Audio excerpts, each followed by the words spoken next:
Very good afternoon, ladies and gentlemen. My name is Aditya Fuke, working as Senior Manager for Strategic Projects, Smart Cities and IoT at Fraunhofer Office India.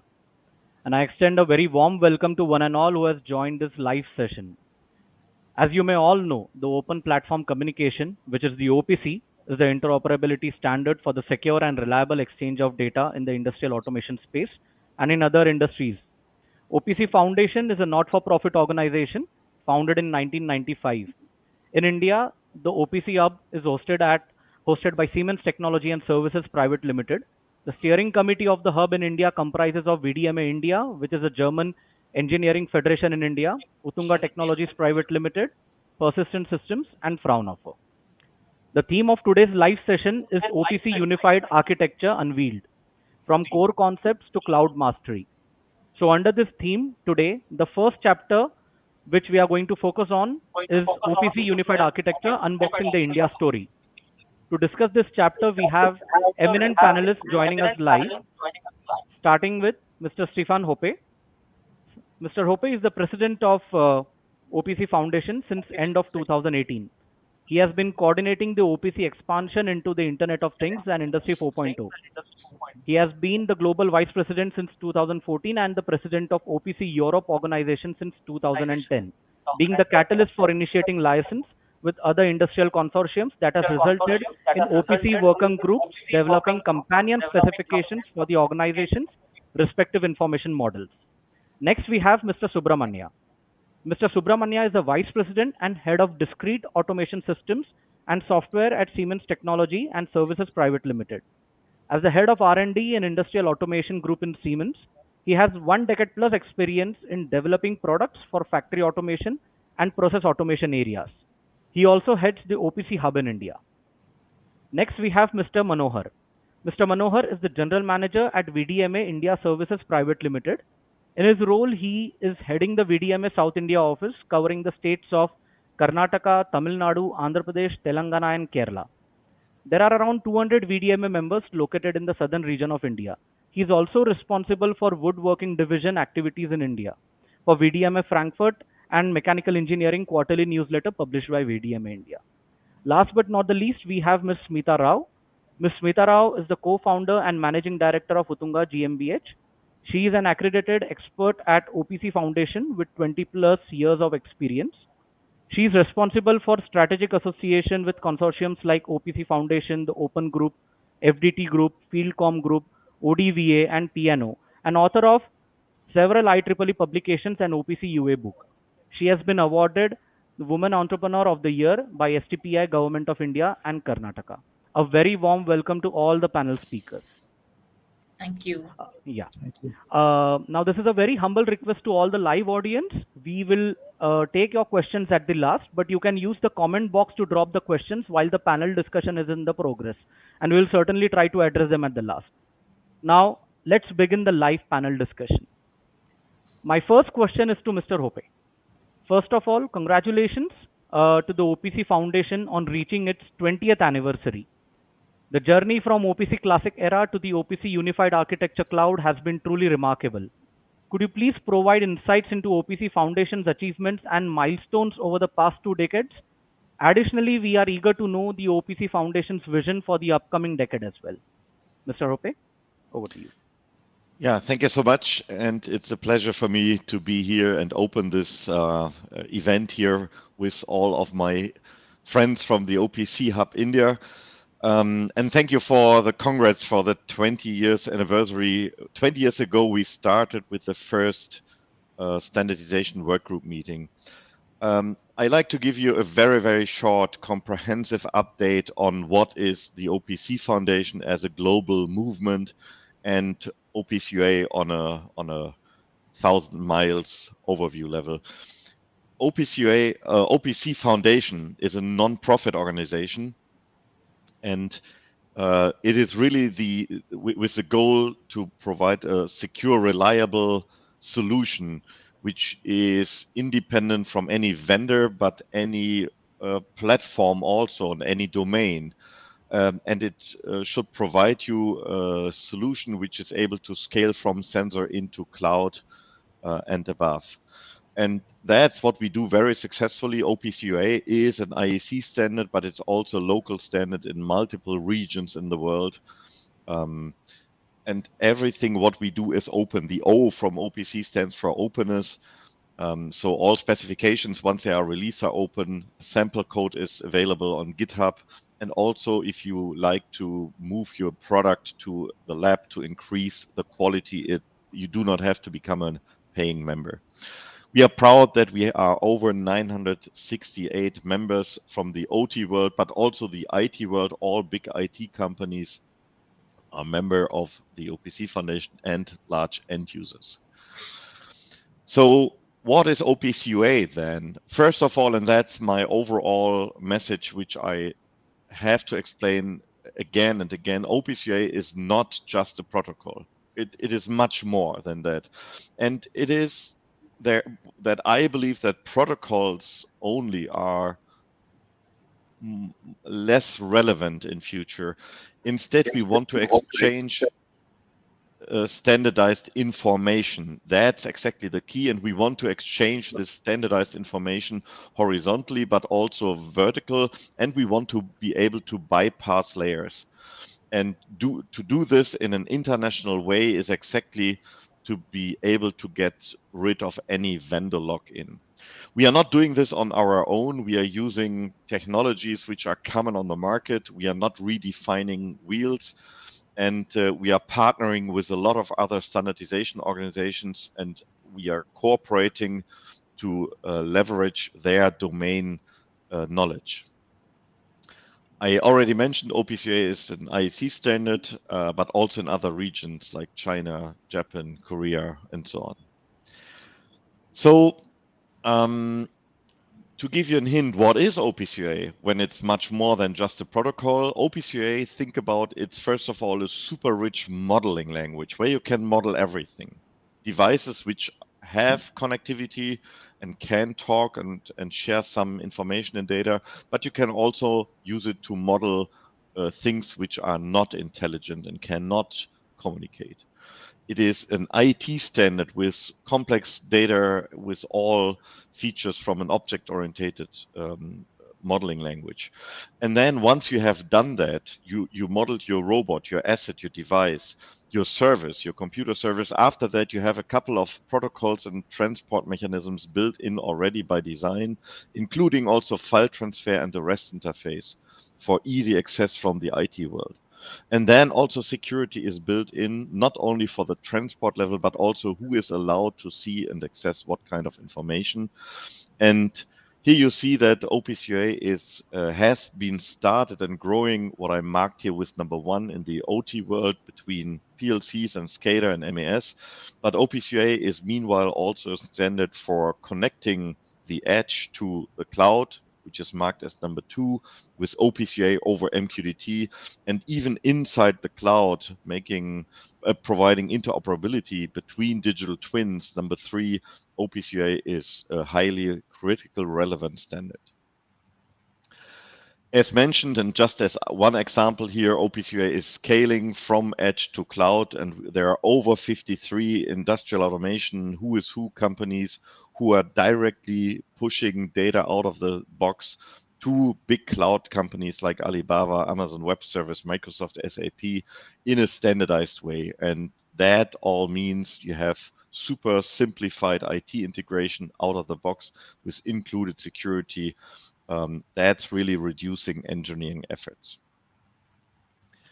Overall, OPC UA is scalable. It's like a Swiss knife with a lot of powerful functionalities, but you do not have to implement all of them every time. You can really scale what kind of functionalities do I need in which kind of layer. So a PLC might not, I don't know, but might not implement a REST interface. But if you have implementations in the cloud like digital twins or data spaces, you definitely not implement TCP and UDP, but for example, OPC UA over MQTT and file transfer. OPC is the Swiss knife providing all the tools, the mechanisms, the modeling language, transport security to explain how we exchange information, but our partners, the domain experts, are defining what kind of information are exposed. And there are over 151 groups who are defining the so-called companion specifications, the semantic agreement in areas of discrete manufacturing, process, energy, and a lot more. And all of these specifications are free of charge, available for the world. It's the world's largest ecosystem for information models in the industrial automation world and beyond. So overall, think about OPCUA is a set of Lego bricks, and you are selecting the Lego bricks what you need, and to have easy success and good user experience, you are taking and making use of pre-packages, like the Lego pre-packages, which always guarantee that you are successfully building what you like to build. And this is why these companion specifications, like for robots and others, are so critically important. And this is why we love here to cooperate with all of our key partners. Today, also the VDMA is doing a presentation. That's one of our key partners, mostly in the discrete manufacturing area. And together, we can establish a guarantee for 100% interoperability, with also providing infrastructure for certification and tools. There are a lot of information available. Everything is public available. There's also open source for professors, academics, easy IoT starter kits for students. There are a lot of success stories where you can learn about how others already did this journey. Again, remember, OPCUA started 20 years ago. We have, it is 17 years now available on the market without any compatibility break. It is always backward compatibility, and that's a strong promise to the industry who invested in this, and we will continue this journey. With this, I like to close my introduction. I like to thank again here my friends from the OPC Hub India for all of their efforts, and I'm looking forward for this event. Stay tuned, and thank you so much for having me here today. Thank you very much, Mr. Hoppe. Now, there are two follow-up questions which I would like to ask. There is a general tendency to perceive OPC UA as exclusively an operational technology. However, we believe that this is a myth. Could you kindly throw some light on sensor to cloud connectivity? And my last question to you would be, is OPC UA classified as a protocol or a technology? However, I can see that you have already touched upon this question in your piece, but maybe briefly you could answer these two questions. Yeah, the first question, is OPCUA only for operational communication, is not true. In none of the specifications you see anything that it is just for operational data. That's not true. But it has grown there first. All the first success stories have been, by the way, a lot of remote distributed water treatment. But nobody would have the idea that OPCUA is only for water treatment. So there are already a lot of projects where OPCUA is in the design of phases or for engineering purpose. Again, the purpose is it's a very powerfully modeling language, and it has connectivity built in. And it does not mean that it always needs to communicate to a physical asset which is sharing data. It can also be just an instance of an OPC server running in the cloud, and just different applications, different subscribers, different OPC clients are sharing information with each other through that OPC server, like a central database with included security. So we will see, I'm so sure OPCUA is growing in a lot of more areas than just industrial, than just operational connectivity. And the second question, this is exactly what I addressed already. OPCUA is much more than just a protocol. It is just a mindset that OPCUA is seen for communication, but it has much more built-in mechanisms. Secure onboarding, security, I believe, is one of the biggest benefits of OPCUA. That's why different governments of the world, German, France, and the United States government already have reviewed OPC UA because it's used in critical infrastructure, and all of that makes us really proud. Thank you. Thank you very much, Mr. Hoppe. Now, my next set of questions are for Mr. Subramanya. Uh, India thrives as a manufacturing hub due to skilled resources and robust infrastructure. With OPC positioned as the standard for Industry 4.0 interoperability, could you please elaborate on the plan and vision of OPC Hub India? Sure. Thank you for asking. This is extremely relevant question in the India context, India ecosystem. And before I answer your question, I also would like to give a little short background to take further from what Stefan Hoppe has already mentioned. What is that on the left side of the slide? What I indicate as people still get confused or get into interpretation. It's a connectivity protocol. No, it's beyond the data connectivity. It is information model. So in the industry 4.0, the relevance is extremely important from how do I take from mass production to customized mass production, which means the information is the one that plays a major game here. And in this sense, in the conventional automation stack, from a field level to up to the management level, whether it's field level to control level, controller to SCADA or supervisory level, or to the ERP levels, the most important messaging is on the information. And how do we model this? To give a lowest end example, I'm sure my colleagues will talk much details about it. Let's say I have 10 machines. They all are reporting to me certain alarms status. Some machine says it is high, low, medium. Some machine says hot, not relevant. Some machine says priority 3 to 1. Somebody else. Bringing them together to a common information model. Simply, people should say OPC immediately helps as a first layer, so it enables interoperability across the machines. That's a beautiful first advantage it brings, and that is where Essence stands. A standardized information model is a focus for OPC. With that, whatever Stefan said, what we have taken up as a charter in India is how do we bring this standardization and interoperability focus to enable our massive journey planned in the manufacturing productivity in India, especially with Industry 4.0. So for that, we have been very simply looking at there are 5 parameters under which we thought as India focus, we will help the high talent skill of this India, our country, to shape up. And when we did this kind of a pulse survey and all, we discovered these are the 5 areas on the right side of the slide I showed as the areas where we would like to strengthen our support to the India community from now to next 1 to 2 years. What are they? Number one, awareness. India is a huge country where we have cross section of industries, MSMEs, largest portion, established entrepreneurs. So we have to ensure this awareness is well dealt with, well supported with. When we say awareness, we have to create awareness not just about its framework and its complete facilities support. We also have to ensure it is well pursued within the layers of automation stack, across the layers of the automation stack. This is number one focus in the awareness.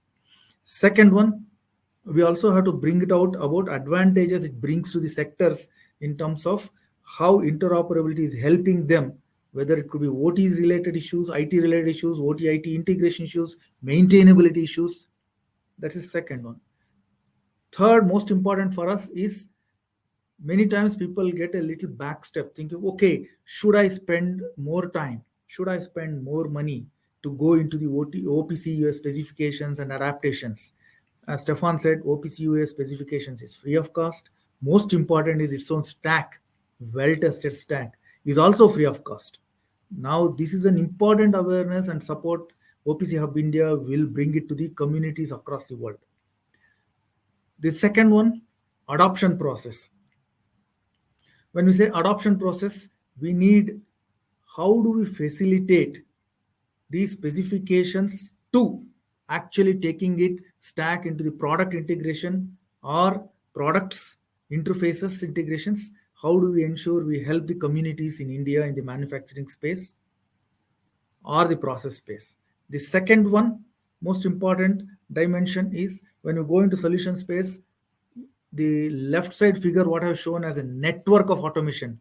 With the industry 4.0, it's not going to be restricted to the conventional pyramidal stack. It is going to be exponentially, dramatically changing into a network of automation elements coming into picture, IT elements coming into picture, which means without information models well established, without standardizations, it's going to be huge, unmaintainable, unscalable, zero or lowest response speeds to the market demands. So this is where we would like to educate the people and help them with adoption. I also would like to say one is adoption. Beyond that is there are definite grammars in the information for the vertical or domain specific necessities. The automotive industry may have different governance demands, different genealogy management solutions needed, where the digital passport necessities for the automotive demand is different from some other sector. So how do we enable the communities in India to develop India specific companion specification in the OPC language, adaptation language, which our colleagues will speak. So we will enable this kind of hand holding for the adoption people about market specific companion specifications. And we also would like to see whether any customizations are needed for the India country from OPC Hub India. How do we bring it up? Always we would like to do most important critical part is we do it in a vendor neutral way. People should assume that there is no IPR, intellectual property reservations on this. It's absolutely vendor neutral way. So whether it's a big player or a small player, OPC Hub handles everybody in the same style and same way. Now I talked about adoption awareness in the existing current talent pool in the industry, but our future upcoming talent pool will come from our educational institutions, academics. So how do we take from OPC Hub India, how do we take this technology, this awareness, these skills to the community of newbies from the educational institution? That's where OPC UA Academic is one where we will go into the university collaborations, colleges, where we enable them. For all your information, adoption is completely free for the academics. We have blue books, we have reference demo packages, video tubes for professors as well as for students. Toolkits are available for experiments. This is what we would like to spend a lot of effort and a lot of focus to ensure future talent, future skills of India is well equipped for our Industry 4.0 journey. This is the holistic approach we are taking through. Back to you, Aditya. Yeah. Thank you, Mr. Subramanya. A follow-up question to you.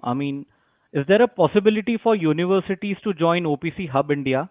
And if so, what benefits would they gain? Yes. Number one, first of all, nobody need to be members of OPC Hub to use OPC specifications or OPC stack. It's available. The below mentioned websites are indicating completely the access there. People can go simply download, use it.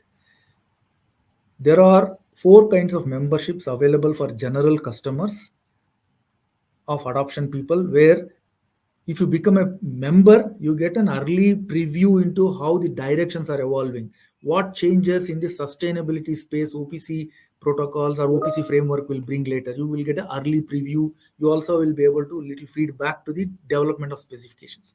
That's an advantage of membership. There are 3 types of membership. I can go into little details there. It's a nominal charge. As OPC, we said we are absolutely non-profit organization. This is for the customers. For the universities, it's free of cost. We can always work out, depending on the university's relationship, how we can enable the professors trained, how can they use our blue books, how can we do it. It's absolutely universities, it's free of cost. Yeah. Thank you. Thank you, Mr. Subramanya, for your insights. Welcome. Next, I would like to go to Mr. Manohar.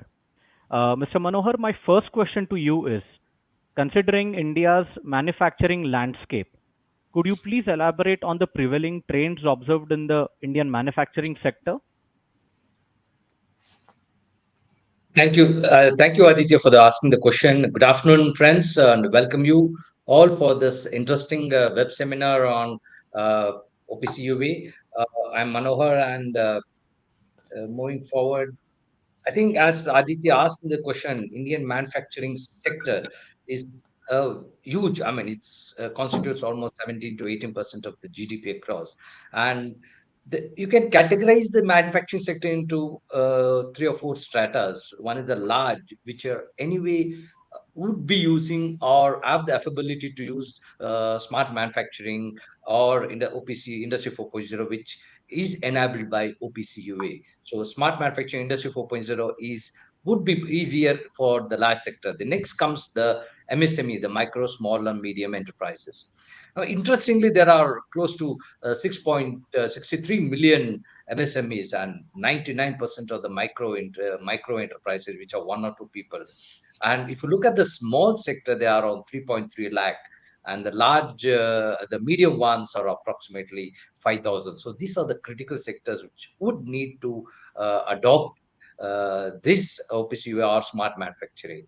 Some of the challenges I have highlighted there with the Indian manufacturing sector, which we during our discussions with our industry fraternity we have come across.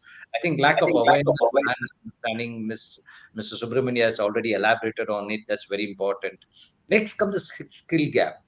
Now, this is somewhere I think the training has to happen. I think Mr. Subramania has already highlighted at the university level and college level. Next comes the at the industry level. There, I think we should look at, and it's not a complex technology. It is. I will come into the next slide how you can actually model the language, which is an important constituents of implementing OPC UA. So I think the skill gap is very domain based. I would say remaining all would be taken care of by the programmer. Very elementally knowledge of programming is required.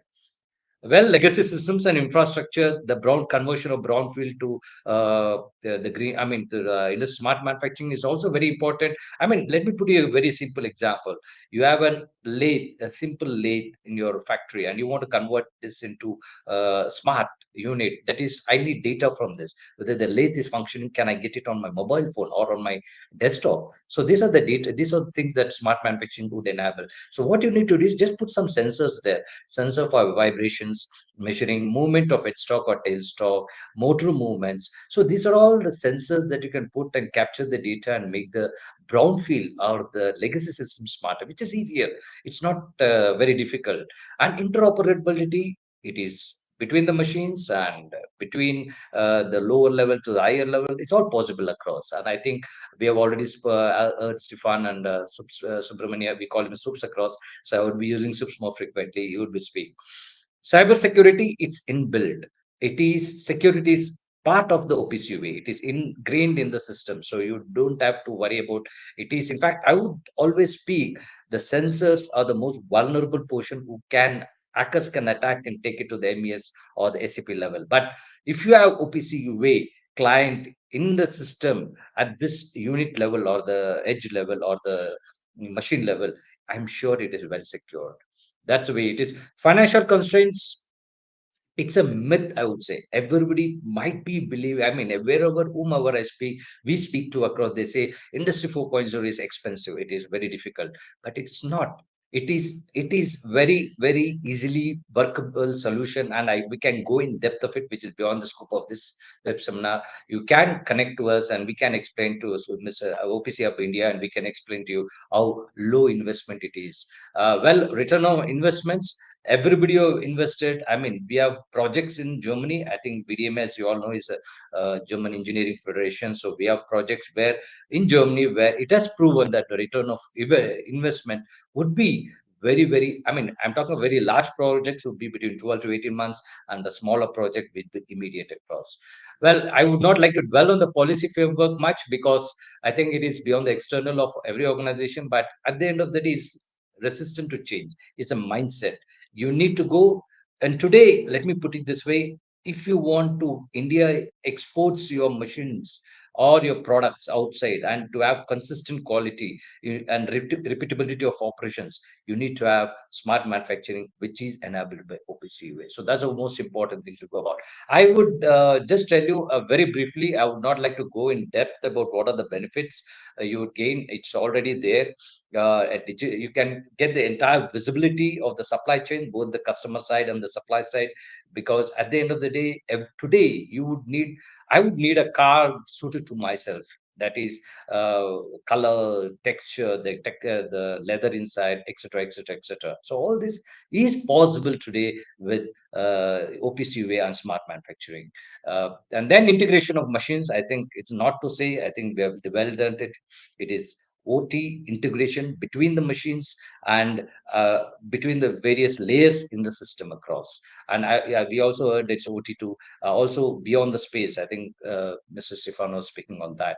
Smarter machines and process automation, increase availability and productivity. You can sit at, I know examples where a 10 machine shop where they'll put robots to tending, that is build a loading and unloading tending process, and then the machines and the robots are connected onto the mobile, and a owner moves around the factories in the eastern part of India so that he knows what is that. Today the owners are worried that I have to be in the factory to know whether my labor is working, whether machines are running. That is done away with when he has data on the phone, and he can be self-satisfied that yes, my factory is working perfectly well, and they are achieving the productivity. And so that way you will get the entire knowledge what is happening in the shop floor, and also predictive maintenance. And that is easily possible, of course, when you get data, and you can do around slicing and dicing of data today is, there are a lot of applications and use cases to know about that. I'll just give you an example of Germany. VDMA represents 90 plus 95% of German mechanical and plant manufacturers, and we have implemented OPC UA in Germany across. And today, as you can see, this is a stack which you would have seen in Mr. Stefan's presentation. But I would like to say that it is more at the machine, at the layer of the machines, and between the machines and the higher levels, whether you would like to connect it to the MES or the higher SAPs of the world across. And these are the, as you can see, these are the 36, I would say 61 domains, as you can see.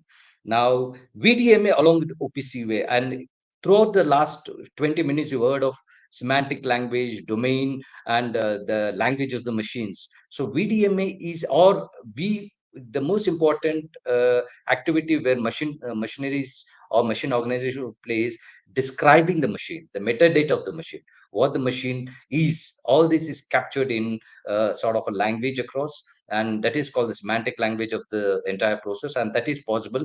VDM has helped with this for this various sector, is already available in OPC Foundation website, and also in VDMA website. It's downloadable, and we need not reinvent it across. It's easily off the shelf, and you can take it off. And out of the blue dotted lines, 12 of them are already available there, so you did not work. And remaining 5 are a work in progress. This is within the VDMA alone. And we also work with the OPCU, which is in yellow color, and there we have a dotted lines, which is already available is 6 numbers, and which we are work in progress is 3. So that way there are currently 26 which is already there, which will be ready by the end of this year, and that is close to 40%. The remaining 60%, as Subs has explained in his early presentations, we can work on India specific semantic language descriptions of the machines, whatever. It's all possible in this software across. Well, that is my presentation, and very briefly to tell you, it is a language that is easily can be done at the shop floor. It is proven, and it is working across several countries, and I'm sure we at India should adopt it for automation on the shop floor. Thank you, Aditya, Mr. Yeah. Thank you, Mr. Manohar. While you have spoken on the trends, which have been identified, so a follow-up question to you would be, what specific value propositions can OPC UA bring to the table? See, I think I already described in my second or third slide there. It is the visibility of the entire process on the shop floor available, both on the shop floor. You can get it on a dashboard. People can see what is happening on the shop floor on a dashboard, and also the entire supply chain, both the demand side and the supply side, that is the customer side and the supplier side. Entire data is available to you at one dashboard, where, I mean, if the component is coded and if the machine data is already available in the system, you will know where the product is moving, where the component is moving, how the component is moving on the shop floor, and also what the process is happening. So the visibility of the entire factory is at the fingertips, either on your laptop or on your mobile. So that is the most important. I mean, we can go at length on describing and what are the benefits of the data of this. Yeah, but that's the most important thing. Second is security of it. I told you, that's a today this challenge you have is, if you don't have security on your shop floor, as I told you, through the sensor you can access the SCP of the organization. But this is ingrained. OPC UA has got ingrained security, which should help you. Very, very big, broad benefits. But of course, we can go on for another hour telling the various benefits of it across.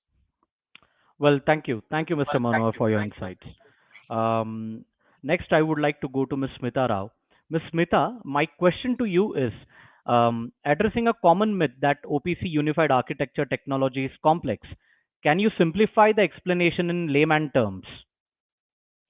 Yeah, good afternoon, everyone. It's my pleasure to say that, because I always keep hearing that OPC is a very, technology is very boring, very vast.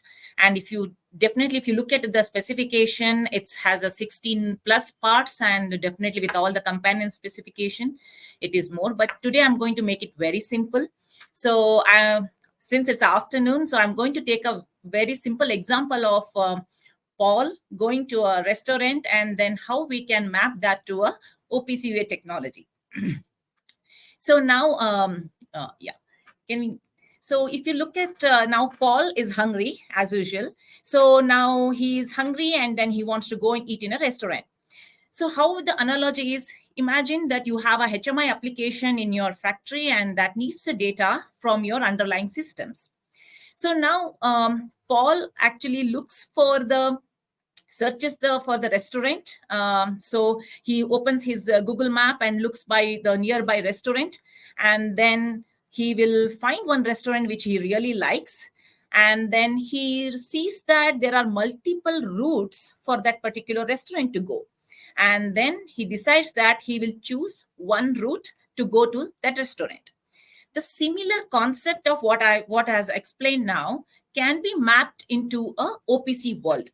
So OPC servers have something called discovery services, because there are so many OPC servers in the world, and every client application, OPC is basically, as Stefan, Hoppe, and Subs and Manohar explained, it is a client server architecture.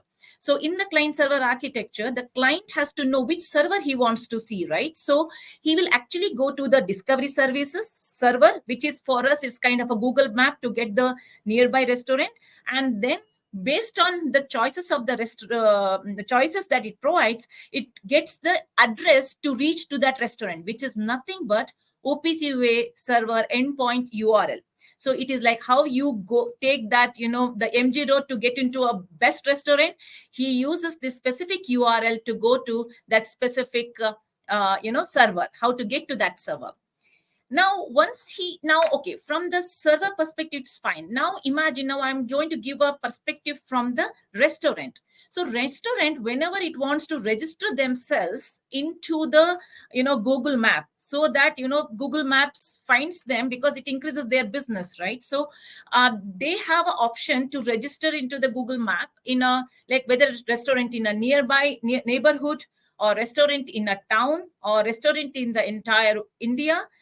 And they can also choose what kind of restaurant they are, whether it's a vegan restaurant, Indian restaurant, Sri Lankan restaurant, or any specific restaurants.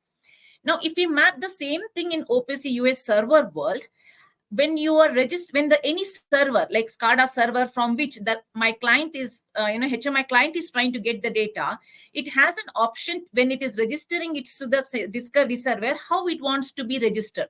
It can say that I need to be discovered by in the local network. That is, it can register itself as a local discovery server or local discovery server with multicast extension.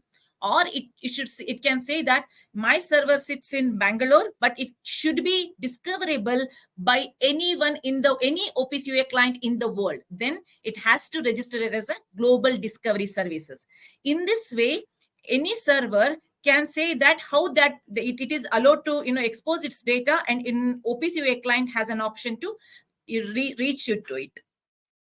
Now we rediscovered a server. Now Paul came to that his favorite restaurant, and he comes to a restaurant, and then he finds Mr. John as a waiter who is allocated him to serve him. Then he looks for the menu. So he looks for all the options that is there in the menu, and he orders that one of the choice, and Mr. John will serve that food to Paul. Now, same thing if we map it to our OPC UA client and server architecture. As we know, the client has already got the server URL. So it makes a connections to the URL, which is nothing but going to a restaurant. And then session is established between a client and a server. That is nothing but Mr. John is being allocated to serve the Paul. And then then client will ask, okay, tell me what and all you serve. Like, tell me what are the parameters that you have that I can display. Then it will list down all the parameters, like it could be process variables, it could be diagnostic parameters, configuration parameters. Then HMI client application chooses one of that, like how Paul chooses the menu item. In the similar way, he chooses one of them and orders it, which is nothing but he asks the server to give specific parameters which will be displayed in the HMI application. So now the data is already there in the HMI applications. So this is how the OPC UA client server architecture works. I have come till the read write. Very interesting now. Now, Paul really likes this restaurant, and he feels that I should come here every day. Or I wanted to subscribe for this restaurant, and I wanted to order it, maybe alternate days. I like their soup, and I wanted to order it. So then he chooses the soup and another option, and then he orders it, and that will be served to the Paul on alternate days. Similarly, in the client-server architecture, the HMI application has an option to choose certain parameters, which could be a Namur NE107 device health status parameters, or it could be, what is the current configuration parameters for which I'm getting this device status as, as a bad state. So he can choose certain subscribed parameters and subscribe for it. And when they do it, the server keeps sending that information to the client at a regular interval. In this case, it is alternate days. And here you can say maybe once in 3 hours, I wanted to get this information, and which will be displayed in the HMI client application. Now, there is also one more things that, Paul can do it. He also wants to tell it to the restaurant, whenever you come up with a very interesting avocado dish, I really like avocado, just let me know. And then the hotel restaurant accepts it, and then whenever there is a new dish that has an avocado, that will be served. So in the same case, in a HMI application, it can say that, okay, whenever my temperature is above 100 degrees Celsius, please notify me. This is how the client can ask for data change notification whenever the server, whenever that thing happens at the server end, which will be notified to the HMI client application. So we discussed about OPC UA client server architecture. Now I'm going to, this is my last slide where I'm going to talk about, okay, client server is okay, but but how we can scale it up. Like, scaling is a very important part. OPC UA is the building block for Industry 4.0. But Industry 4.0, you cannot allocate, every John. Like if there is an inflow of 1,000 people to a restaurant, then you need to have 1,000 John to serve 1,000 Paul people, right? So that may not be, that may not be feasible. Or you may have at least 200 200 John serving 1000 Paul, but it is not scalable model. So to solve that, OPC came up with a concept of OPC UA PubSub model. So in this scenario, we can map it to a forum mall. So which is like a, instead of going and ordering to a specific restaurant, you go to the food court in the forum mall, where you can get a lot of cuisine. Instead of a la carte model, you have a Indian cuisine buffet, you have a continental buffet. You choose whatever you like, and whether it is a Paul or it is a family, they get that and they eat it. So in this case, if you map it to the OPC UA PubSub model, you have a OPC UA broker system, which we call it as a, which is responsible to know the publisher and the subscriber.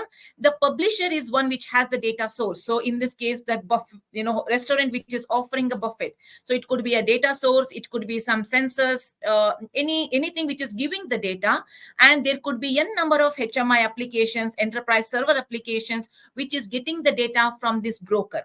There is no communication between the publisher and the subscriber directly. So if you map it to in our in our buffet model, when the cook when the chef in that buffet is the restaurant is not really worried about how many are going to come. He knows that he has to prepare this many variety of food, and he's going to do that.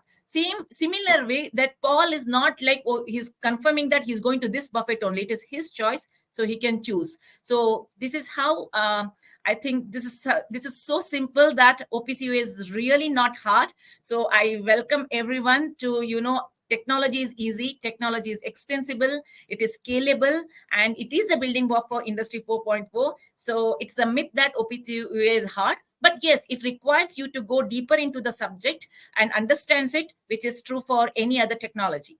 Yeah, with this, I want to conclude as we are running out of time. Yeah, thank you. Thank you, Ms. Smitha, for your very, very comprehensive explanation. I mean, a big thank you to all the speakers for their excellent insights on the first chapter. In the best interest of the time that we have, I would now like to open the session for some questions and answers. Maybe we can take a couple of questions.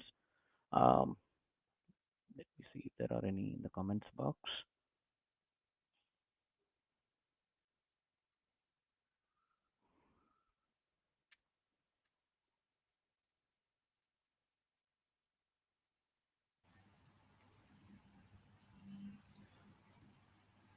Just to let audience know, while you're looking at the questions, OPC Hub India is extremely reachable, especially from the university's perspective. We are also looking into how to share the information.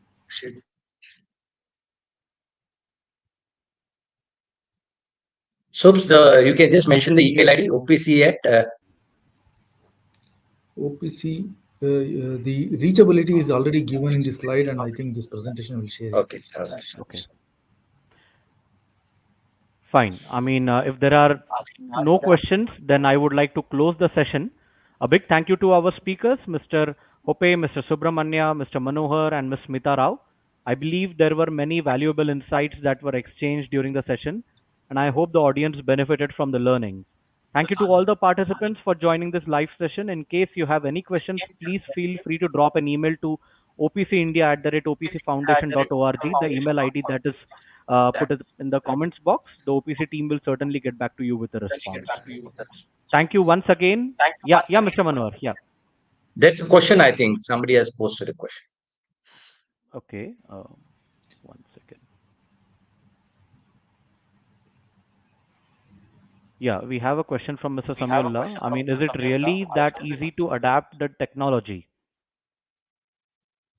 Okay, I can just give some inputs. Do we need to really adapt this technology? If we want to be in a bigger game, let's say there are three kinds of games I need to see. Number one, I am a product seller. How can I look through selling to in an interoperability standards way? The market automatically opens up. It can go beyond the world, beyond the country also. So if I'm a product manufacturer, I can easily look for, with OPC adaptation, look for additional markets. For example, I'm a controller which is getting sold for a particular SCADA interface. Now I can start selling my controller to additional SCADA systems, which can have the OPC UA adaptation. So this is a market explosion. First one. Second one, which is what we are all, there's some echo, which is what we are all stressing maximum, is if you want to have a bigger journey in Industry 4.0, which offers automatically the future directions of the manufacturing, future directions of the market, the only way to sustain is through a standardized framework of exchange of information. And today, I think OPC UA has come long way of 20 years of research to provide that kind of a standardized ways of exchange, which enables you confident that it is secure, enables you confident that it's open and scalable, no cost disadvantages. It helps you easily integratable to multiple different vendors or supplier systems. And last but not the least, it automatically helps your maintenance costs to come down simply because you have better monitoring abilities that can be configured. Thank you, Mr. Subramanya.